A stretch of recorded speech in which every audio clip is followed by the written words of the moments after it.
La escóbula de la brújula.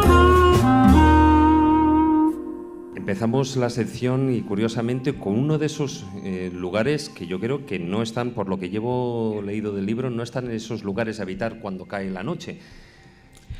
Pues no lo he incluido porque no se podían incluir todos. En este caso concreto estamos hablando, es que los lugares son muchísimos, bueno, son tan abundantes realmente. En este caso concreto estamos hablando de una vieja vaquería abandonada que está cerca del río Tajo, en el canal de riego que va desde Drieves hasta la zona del pueblo de Estremera.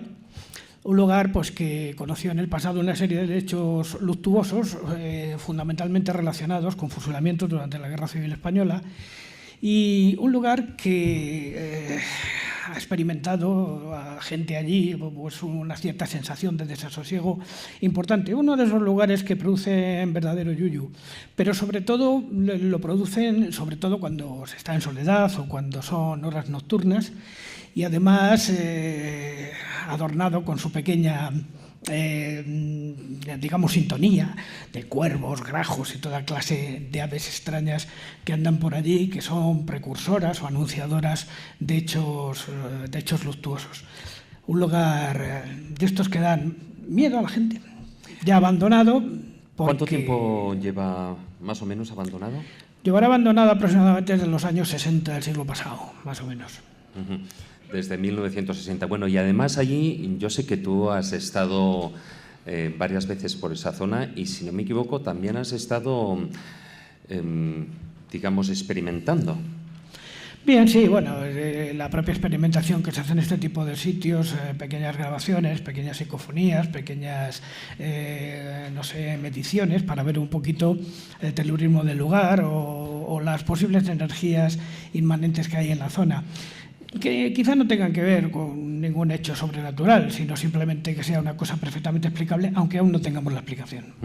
Este podría ser, por ejemplo, un ejemplo más de esos pueblos abandonados, que hay bastantes, desafortunadamente, sobre todo por el interior de España, pero que guardan una historia, incluso algunos de ellos con unas leyendas importantes. Sí, porque como ya he dicho en otras veces, hay una parte importante de despoblación, sobre todo en la parte centro-este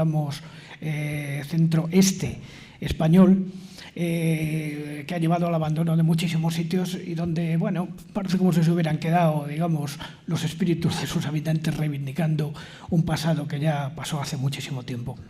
Igual que con los pueblos abandonados, también, desafortunadamente, en una tierra que también es de castillos, pues nos encontramos castillos como el de Zorita de los Canes, que, como un ejemplo más de los muchos edificios de aquella época, los que también se encuentran prácticamente en ruinas o en estado ruinoso totalmente. Sí, bueno, este castillo tiene una base árabe y luego perteneció a la Orden de Santiago, y dicen que fue reconstruido con las piedras de una ciudad que fundaron los visigodos en el año 658, que se llamó Recópolis, que está en el Cerro de la Oliva, justo enfrente, según las imágenes que estamos viendo. Pues en este castillo hay una cripta de esas que no tienen fácil explicación, aparte de su belleza propia, arquitectónica, porque es una ruina noble. De alguna manera, existe una cripta justamente alimentada por el agua que tiene dentro un aljibe. Esta que vemos, por ejemplo, es la cripta que está debajo de la iglesia que se hizo en el siglo XII, pero existe otra también, situada aparte, junto a una tumba, justo la estamos viendo ahora, donde existe una pileta en la que se supone que los caballeros de esta orden o de cualquier otra recibían algún tipo de iniciación. Tenían que pasar allí su vela de armas, su noche, de alguna manera, en estado de prevención, y ha quedado de alguna manera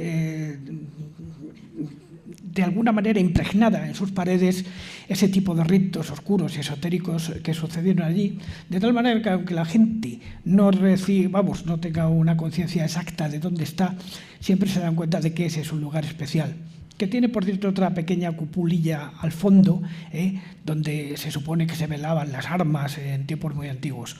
Otro lugar que tampoco he incluido en este libro, pero también un lugar de esos que producen, como decimos en este programa, un cierto yuyu. Un cierto yuyu. Y por cierto, bueno, el castillo de Zorita de los Canes perteneció ¿a qué orden? A la Orden de Santiago. A la Orden de Santiago.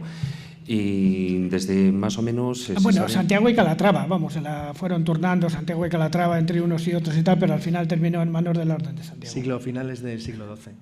Pero la construcción que se conserva es del XIII.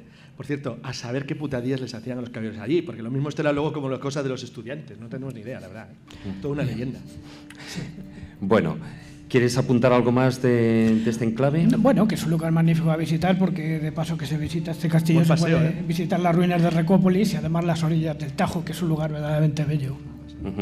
Además, si no me equivoco, Recópolis, bueno, se está reconstruyendo. Ya por fin se recibieron... Lo que se está es excavando. Excavando, pero se Claro. recibieron fondos europeos para ello, me parece. Pues sí, seguramente que sí. Seguramente que se recibieron fondos, aunque yo conozco las primeras excavaciones que fueron las de Juan Cabrera y Aguiló, y luego posteriormente las que hizo Juan Catalina, pero vamos, ahora se ha hecho un centro de interpretación, ciertamente, seguramente que con fondos de la Unión Europea.